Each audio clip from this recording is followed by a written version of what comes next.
everybody. This is Danny Zavala, your host on the Rec Center podcast, bringing you individuals that are making strides within health and wellness. Today, we have an awesome individual. Her name is Lauren Head, aka Lola Granola. She is a nutritionist. She is a health and wellness teacher, and she's a Peace Corps alumni. She is absolutely amazing. She's doing what she's practicing, and she's with us, visiting from Oregon. Lauren, how are you doing?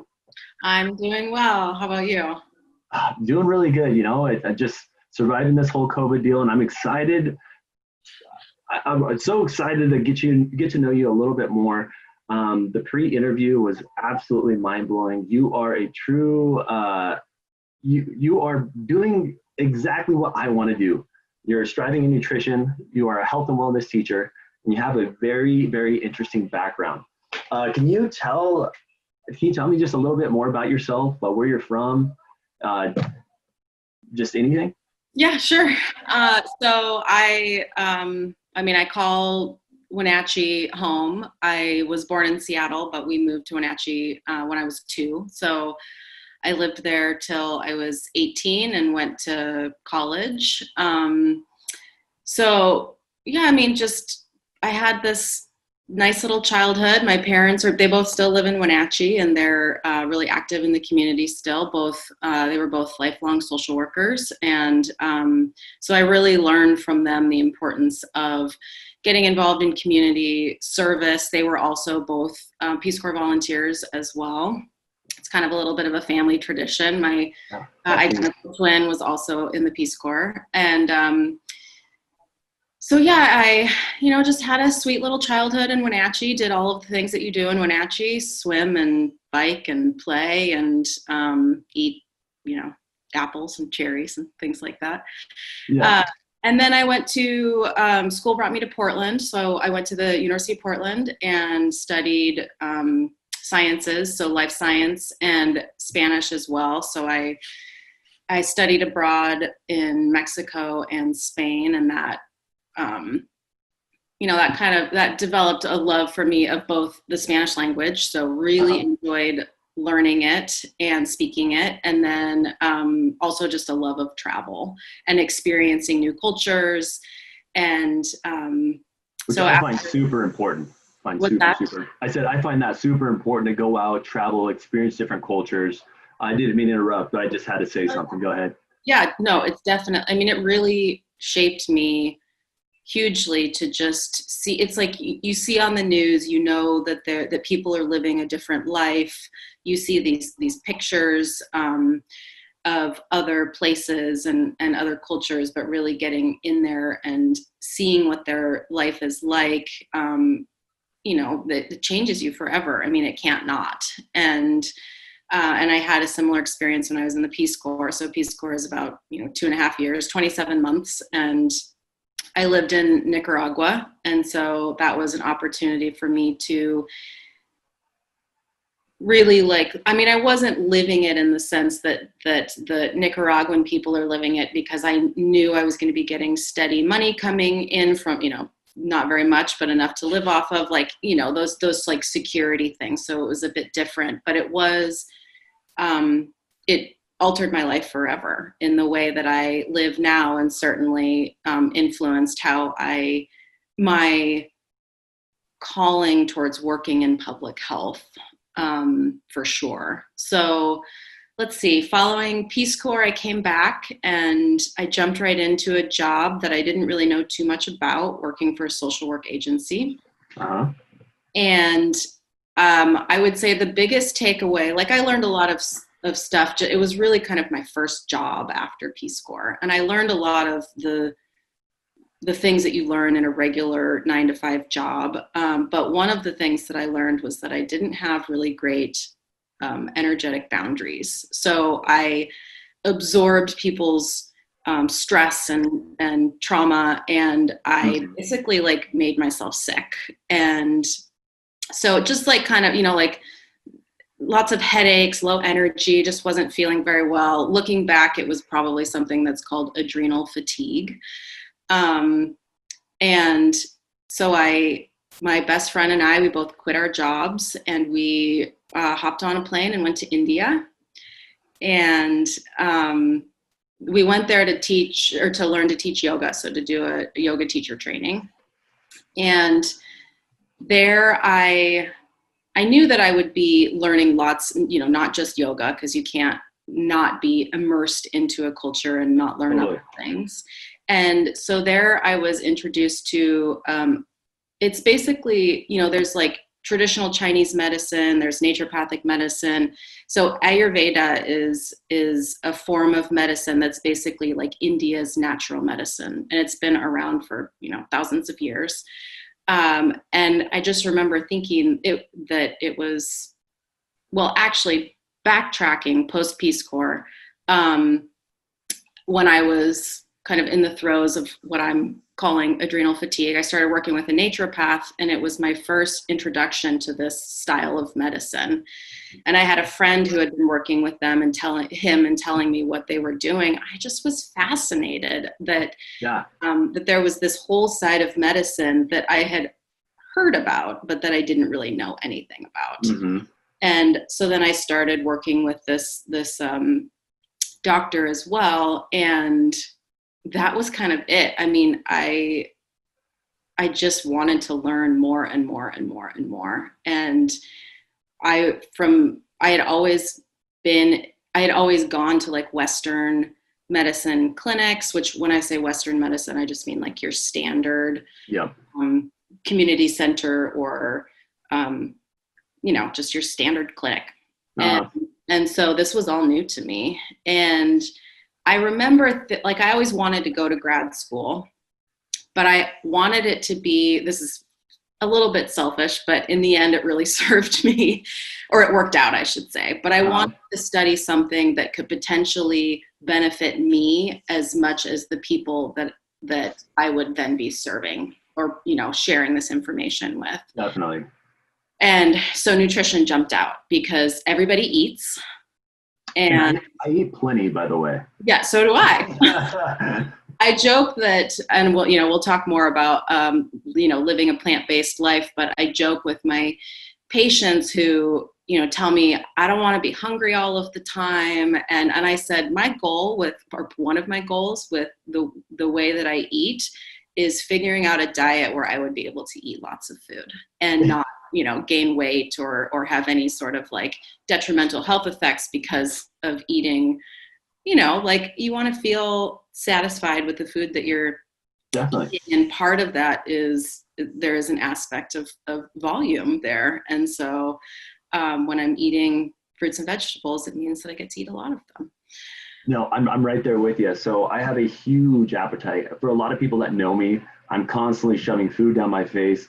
And it would be very detrimental to my health if I didn't choose a lot of fresh fruits and veggies. So I incorporate all those because I consume such a large amount of food. And a lot of people have this issue. I mean, this is like something that's, it's tackling the nation all around us. So for me, I've really liked it. I've really enjoyed adapting my diet just so I can consume so much more and feel so good while I'm doing it. So I just wanted to say that. And I also wanted to mention something. You mentioned something earlier, and you basically were in this social program, and you were starting to just absorb all the negative, energy, all the problems that were going on with your day-to-day at work. And one of the things I wanted to kind of just relate to was you are who you associate yourself with, and I think you can completely back this up. But, if you're with individuals that are making some great leaps, in nutrition, like you're eating healthy, you're going for runs, you will adapt that way, right? You will make a larger impact by one, treating and benefiting yourself, and then hopefully lending that helping hand and then bringing somebody else into that just by surrounding yourself with that group that's trying to make that positive change, whatever that may be. And it sounds like for you, it happened to be things were targeting you negatively, which made an impact on your overall health. So you made a change.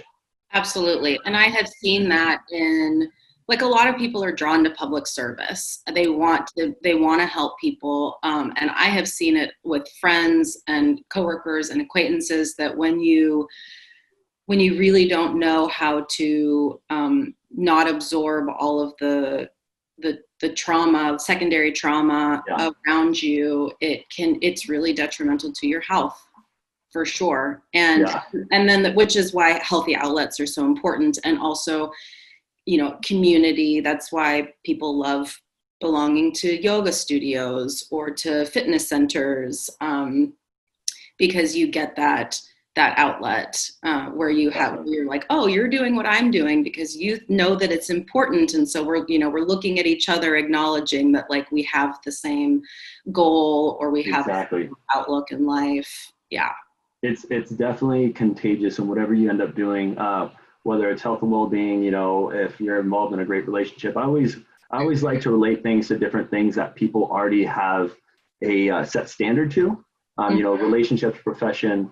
A lot of people that are trying to get in, increase their overall health and wellness, sometimes it's difficult just because they're not surrounded around that culture. They're not surrounded by those people to, become that outlet. That way they can strive up, increase their internal temperature. And what I mean by internal temperature is turning up the dial just a little bit and making a new standard. But I want to talk about your day-to-day. Okay. So you got your hands in multiple pots. You're a nutritionist, health and wellness teacher. It sounds like you got a lot going on. Can you just kind of let us know what your day-to-day looks like? Yeah. So my background is in nutrition. Like you said, I'm a nutritionist. I got my master's in nutrition from a school here. When I was going to the school, it was the National College of Natural Medicine. Now it's the National University of Natural Medicine. And then I started working so it's called a federally qualified community health center. So it really serves the Medicare, Medicaid, and uninsured folks in the community. And, of which there are different clinics doing that same thing. In Wenatchee, you guys have the exact same thing, serving the same population. So day to day, I do very like traditional nutritional counseling, like one-on-one nutritional counseling with patients that come into the clinic. They either are having an appointment with their medical provider, and we take their blood pressure and it's really high. We take their blood sugar and it's high. Maybe they know they have diabetes. Maybe they're newly diagnosed. And then I would step in and say like, hey, you have diabetes. This is what this means. Give them some orientation. But it like a lot of it is like chronic disease. So what we're really dealing with in the nation, as far as, globally really, but like totally. Diabetes, heart disease, high blood pressure, high cholesterol, obesity, those types of things. And so I do one-on-one interventions. And then a lot of what I love to do, and unfortunately during this pandemic, I can't do it, which is leading classes. But I teach cooking classes, I teach Tai Chi, yoga, gardening classes in the spring. So I'm the one person in the clinic who is teaching classes. And so it's like day-to-day operations. It just operates like a standard clinic. And then thankfully my organization has these support services that are providing opportunities for people to, free opportunities for people to build their skills in, whether it be, mindfulness, movement, and so providing free exercise classes, that type of stuff. Wow, that's truly awesome. And it's such a pandemic just all across the globe as far as like nutrition goes. And I feel a lot of people can take little bits and pieces of what you're saying. And a lot of the things that I just wanted to highlight was anxiety and depression. Yeah. It's usually, it stems off of a lot of these, health conditions, hypertension, heart disease, diabetes, autoimmune. So there's all these different diseases out there that basically leads to anxiety, depression, which is a lack of health and wellness. Is there anything that you currently do right now that basically people can kind of take away, like, hey, I am suffering severely from anxiety and depression, especially right now during the COVID-19 pandemic? People are locked in their houses. They're trying to get outside. They're trying to do things active, but it's still not working. What's works for you, and what do you kind of promote within your practice?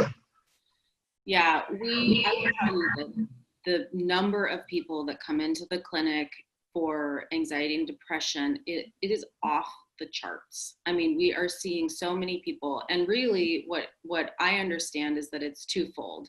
A lot of people are isolated, so that's huge. So it's not just the foods that they're putting in their bodies or the fact that they're not moving their bodies. Those, you know, we have to just, you can't just be like, eat a salad and you'll feel better, because there's that isolated, the isolation aspect of it. And so, you know, I encourage people to reach out to me as their, you know, their health coach, to reach out to friends and family if they're able to find, to do things that they enjoy doing if they're able to. But when we're talking, like, a lot of people, we look, and providers do this as well, we look past the low-hanging fruit, meaning, do you have your foundation? What is that like? Are you getting your base needs met? Are you drinking enough water? Are you getting enough sleep? Are you eating what we just know to be what your body needs? It's not even like what your body wants, but what your body needs to function how it's supposed to. Definitely. Because how can we expect our body to do what it's supposed to do if it doesn't have all of the building blocks necessary in order to make those neurotransmitters? Like, we make neurotransmitters out of food, or the chemicals that are in food, right? Yeah. So if your reserve is low, I say they're like little Lego pieces. Like, if you don't have the Lego pieces to put together dopamine or put together serotonin, you're going to be deficient in them. And wow, that's such a great analogy, because I mean, it really paints a picture clear. Yeah, we put food in, it gets broken down into all those little parts, and then we put them back together. And so I think that, like, you know, really, like, when you're looking at foundations of health, it's food, sleep, water, and movement and connection. And so really, like, looking at ways that you can not to, you know, overwhelm yourself, but like, what's something that you could do every day to address those things. And maybe it's not all of those things every day. Like, okay, today I'm going to focus on drinking more water.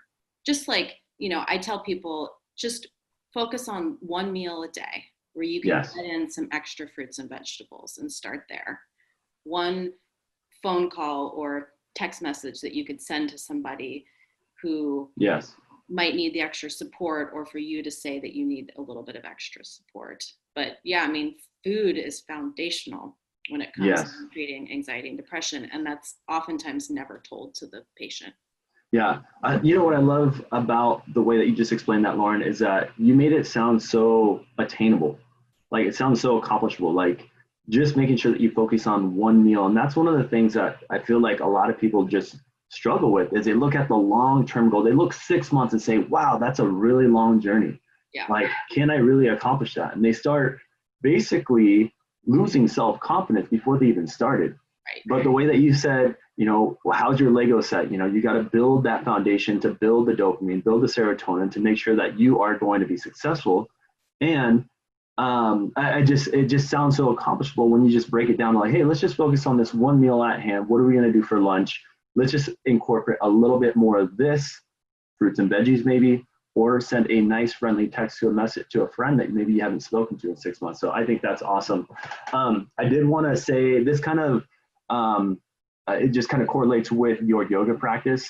Recently, so I suffered from anxiety and depression in the past, and it's a terrible feeling. You feel like you're in control. You feel like you're lost.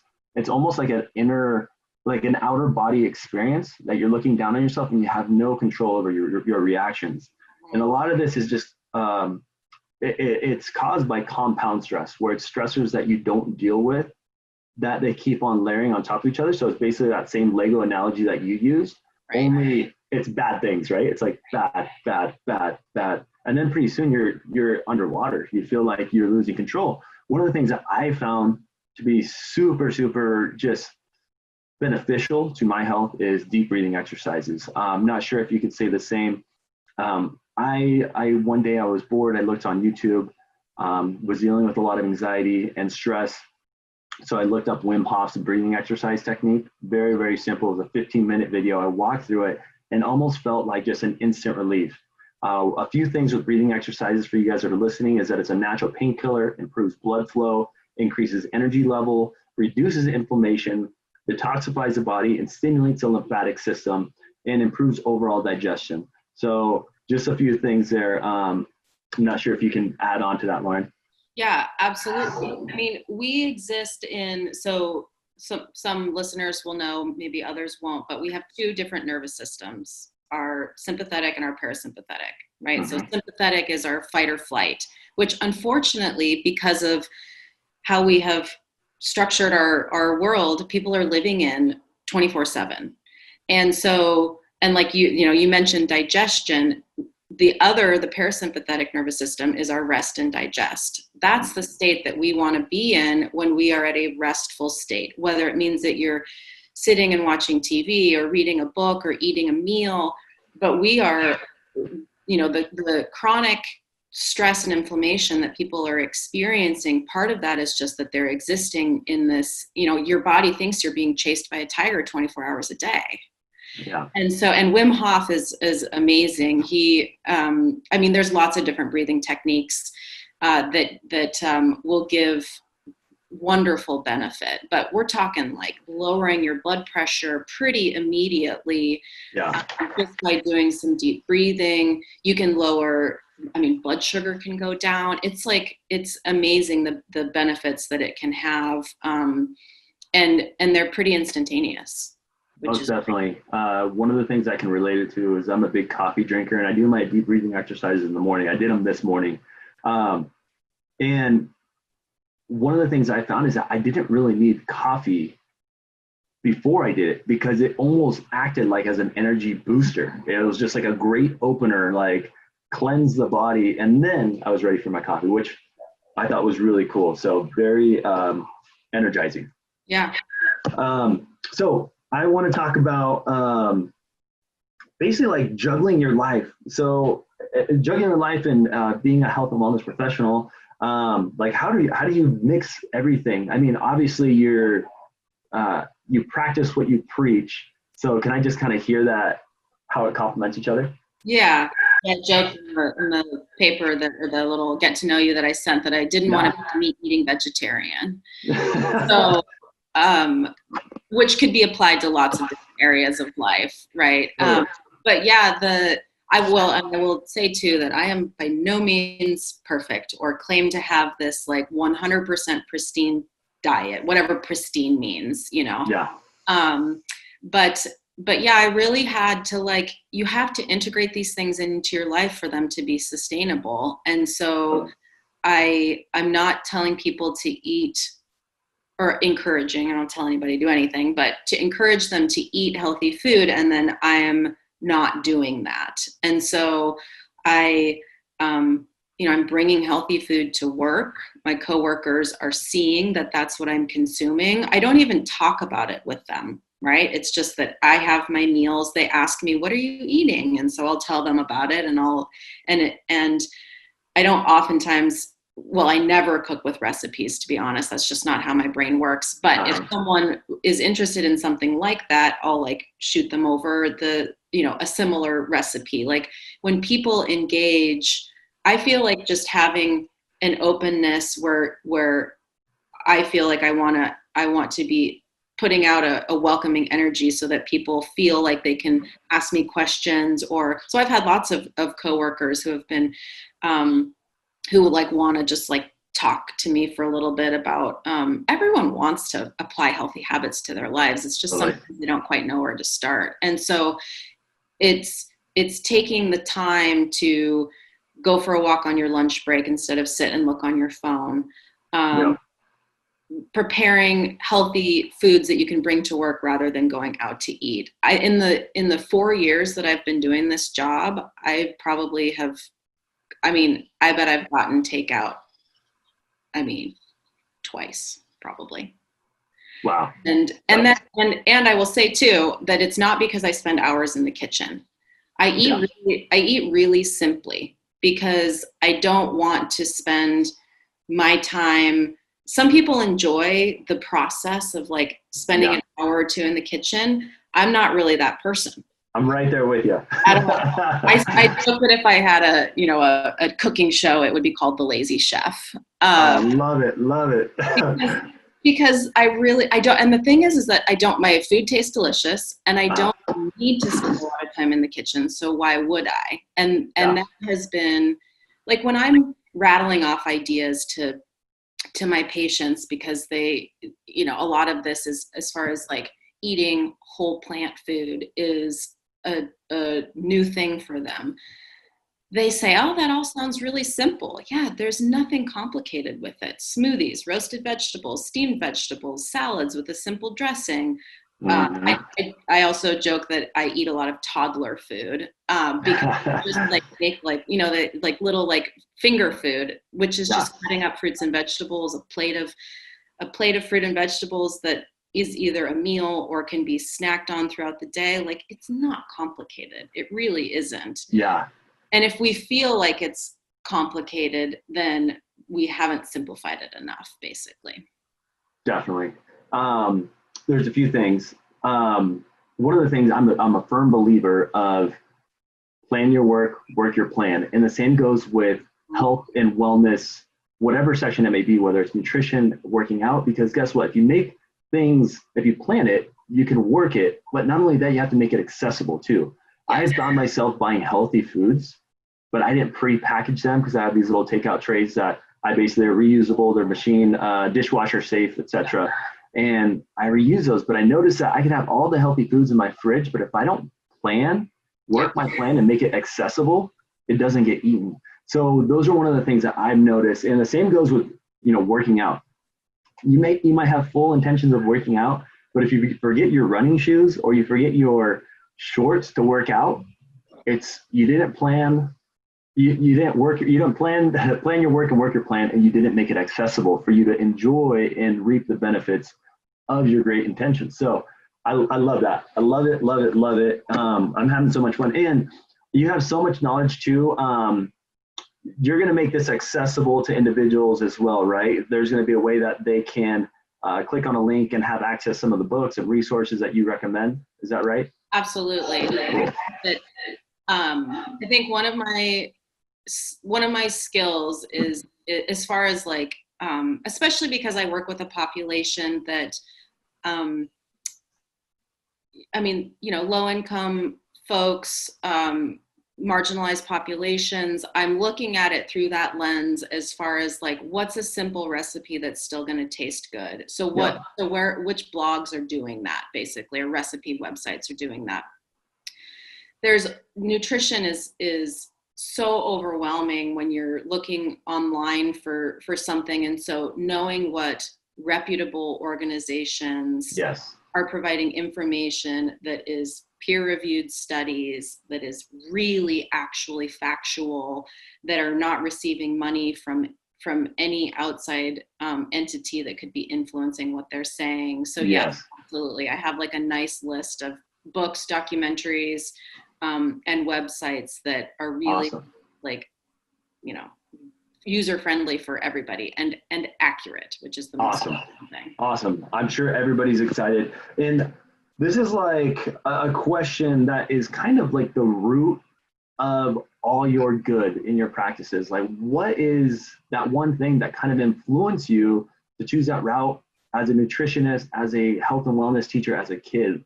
Was it something that motivated you, or is there something that really kind of pushed you in that direction?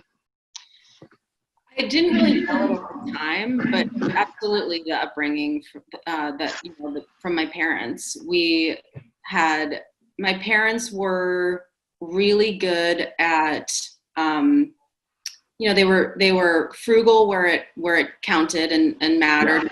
And so I definitely observed, like, they weren't ones to like waste food, and meaning not like that they would just, be pushing like, you got to finish your plate, but more so like, oh, we have these things to use. How can we throw them together for a healthy meal? It was really just no question that there was like salad on the table or veggies in your meal. None of us were really picky eaters, so that I think was very helpful. And so my parents didn't really have to have that battle with us. But my parents' garden was by far one of the most inspiring things. At the time, I just saw it as this thing that they made me weed. So I had the love of like the bounty, but as far as the work leading up to it, now that's something that I enjoy, but back then as a child, it was like a chore. But I loved all of the beautiful, I mean, I would get so excited when the cherries would come and the blueberries and the fresh zucchini. We would have sauteed zucchini every single night, and I just like got tired of it. And my parents, they still have their garden. It's still gorgeous. And they still preserve all this food. So like canned, they can food, they freeze it, they dehydrate it. And we had like some of the foods from a standard American diet. By no means was it like a super kind of like hippie, granola household, but it was but when I compare to like what other people ate throughout their childhood, we had a lot of like ethnic cuisine and experience. My parents are big into different cultures as well. And so they would bring that in to our lives too. But yeah, just, we did a lot of like, Wenatchee was a great place to grow up as far as like a simple life, but one where you could access the things that really are most important to me anyways, as far as like being outdoors, being in nature, eating delicious, healthy food, spending time with my family. Those are the types of things that I'm promoting now. I'm not promoting the newest gadget or fancy whatever. It's just getting back to our roots and remembering really what's the most important. And I think a lot of the times people overanalyze health and wellness. They think it's like a quick fix. It's some quick fad or some new diet, something that's hip, something that is very over the top informational that doesn't make any sense. But health and wellness, I believe, and I don't know if you could say the same, is very simple. It's very in between the lines. It's pluses, negatives. It is what you consume. I mean, I don't know how else I can put it. What do you think about that? Do you think it's just like, boom, it is what it is? Yep. I think that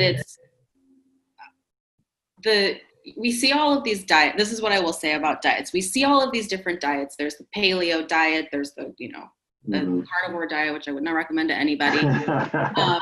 There's, these diets where people say, oh, I feel better. So let's just take like, standard paleo diet where you are eating animal products, but it's not the animal products that are making you feel better. It's or healing your body. It's the vegetables that you're eating. It's the fact that you're not eating packaged and processed foods, basically. So like in any way of eating, it's the plant food. It's the plant food that is making you feel better. Totally. And so it really is that simple. If you want to prevent disease, if you want to reverse disease, if you just want to like feel good and energized, it's plant food that's going to do that. So, and I always tell my patients, because I work with a lot of diabetics, and there's this fruit fear that they have. I can't have bananas, I can't have mangoes, whatever. My simple response is, unless you have an allergy to a particular plant food, plants cannot harm your body. The only thing that they can do is heal it if there's something to heal, and to make it function how it's supposed to function. That's awesome. It's as simple as that. Yeah, it really is. And I have a very, very small allergic reaction to some fruits. My mouth tends to swell up, but I love fruits and veggies, so it never stops me.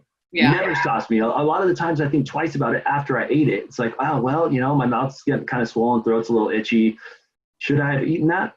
I'm always like, yes, 100%. I absolutely love fruits and veggies. It's a big part of my life, and it makes me feel good.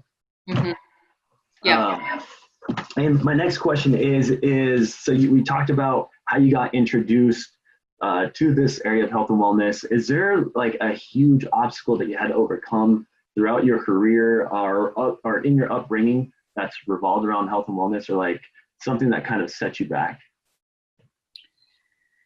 I think that I was a little bit I was a little bit overwhelmed at first as far as just the vast information that was out there. And so there was a little bit of like trial and error, listening to my gut, working on trusting my intuition more with what was right for me and my body, and also what kind of stance I wanted to take in the health and wellness world. And so there was some uncertainty and a little bit of like self-doubt, especially when you read more information where you're like, oh my gosh, I've always said that I welcome new information. If there is research that comes out that is, negating what I thought was correct, I'm always willing to learn. But by far my biggest challenge is just where we're at right now with our Western medicine model. We're really, there's a lot of patients, or there's a lot of people who are suffering, who have suffered and died needlessly without getting the information that I feel like they deserve to get. We give people outdated information. We water it down because we think that they won't comply. And so that's been, I feel a little bit like I'm on an island as far as being the one who's like, we got to tell people the truth. Like, we need to tell them what's true, and then we can find out where they're at and meet them there as we work towards, making those changes to have a diet that's going to be helping them heal if they need to, or helping them prevent disease if they need to. So Totally. Difficult when I'm the only one who, sometimes truly the only one at the clinic who's really like, we have to tell people this. So, yeah. And I could feel your frustration. It's got to be frustrating, especially since, the Western diet and the Western mentality is so different than what a very holistic approach would look like. And I completely understand your approach, and I am 100% on your side. Just it's very conflicting out there. People are looking at social media and they're basically intaking everything that platform has to say, which may not be correct. Right. And they may be firm believers of what they just listened to or what they just read. And it may not flow with what you're trying to practice. So I could feel your frustration.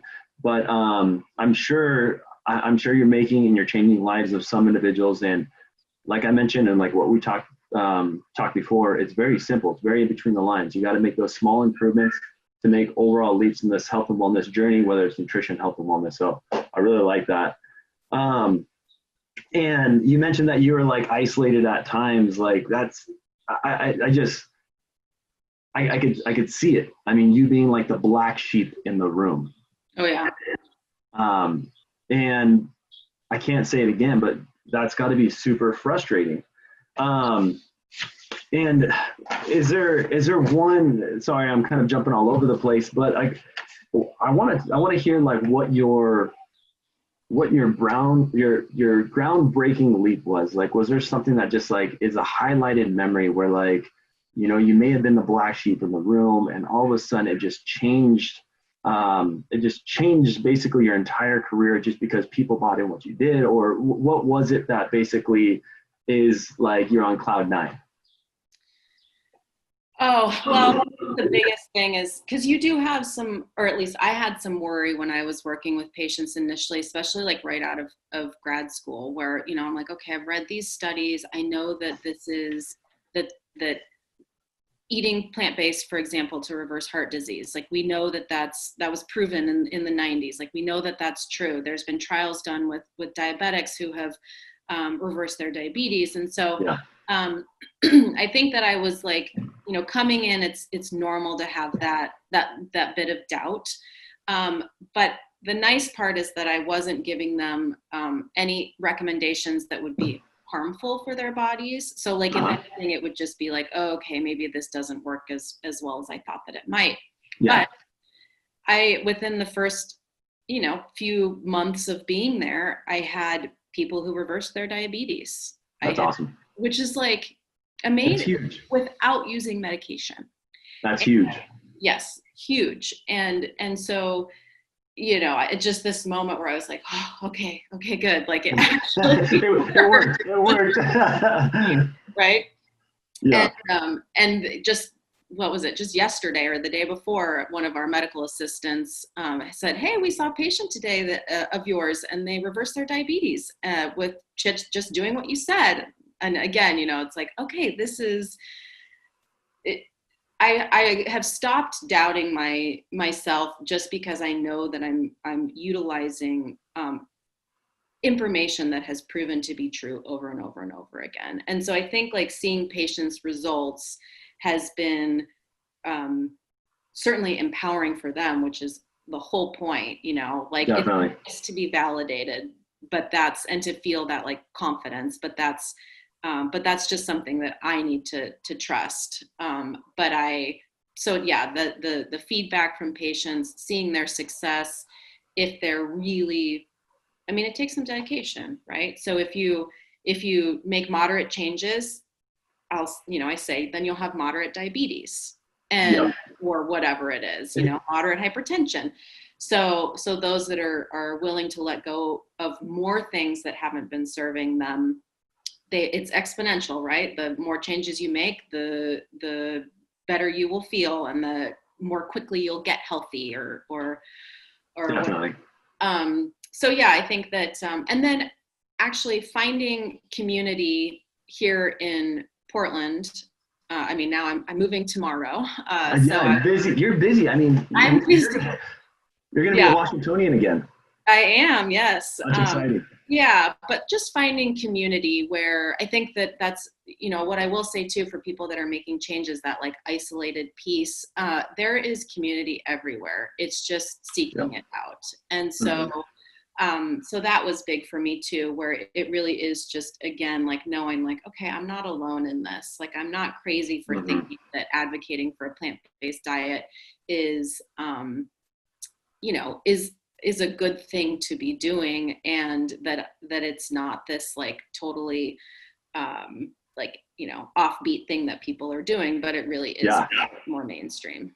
And I just want to, so what does a plant-based diet look like? Yeah. Like what's your average meal, like breakfast, lunch, and dinner, or snacks in between? So great question. So whole food plant-based is pretty much what I eat, like I would say 90% of the time. And so I have a little bit of flexibility. I never eat animal products, but like a little bit of flexibility for minimally processed foods, which would be, what's a good example? Like, crackers that are made with whole ingredients, or occasionally some sort of like minimally processed, like vegan cheese, that type of stuff. I don't really gravitate much towards that type. But so for me, a standard day of eating would be, I pretty much always have a smoothie. Sometimes I'll do like a smoothie bowl where I'll just add some like fruit, some frozen fruit to it, maybe if I want to eat it in bowl form. So almost always a smoothie. For lunch, it'll be maybe like roasted vegetables, and a grain and some beans and a sauce that I put on top. So we call those Buddha bowls. Which I love, by the way. My wife started getting me into these Buddha bowls, and it's probably one of my favorite meals. Yep. No animal products in it whatsoever. I love it. Yeah, you just never. I'm totally on page. Yeah. And super versatile. So like, when I was saying I don't spend a lot of time in the kitchen, it's picking things that you can use as a framework. So like a stir fry could have lots of different stuff in it, depending on what you have on hand. You can roast all sorts of vegetables. There are lots of different types of beans. There are lots of different types of grains. So whatever you like, start with that, Yep. So yeah, roasted vegetables, smoothies, salads, like hummus and veggies. One of my favorites. Yep. Fruit, and like just raw fruit and veg. That's basically what I eat. I eat lots of potatoes, sweet potatoes.